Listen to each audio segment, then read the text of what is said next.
قل تعالوا أتل ما حرم ربكم عليكم ألا تشركوا به شيئا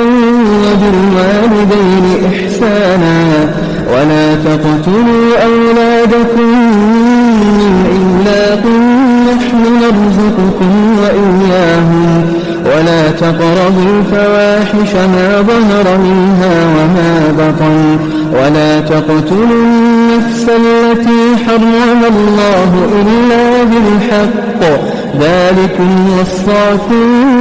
به لعلكم تعقلون ولا تقربوا مال اليتيم إلا بالتي هي أحسن حتى يبلغ أشده وأوفوا الكيل والميزان بالقسط لا نكلف نفسا إلا وسعها وإذا قلتم فاعدلوا ولو كان ذا قربى وبعهد الله أوفوا ذلكم وصاكم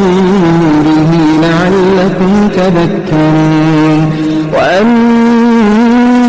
هذا صراطي مستقيما فاتبعوه ولا تتبعوا السبل فتفرق بكم عن سبيله ذلكم وصاكم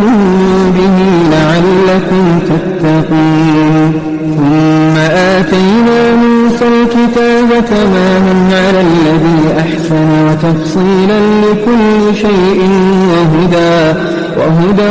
ورحمة لعلهم بلقاء ربهم يؤمنون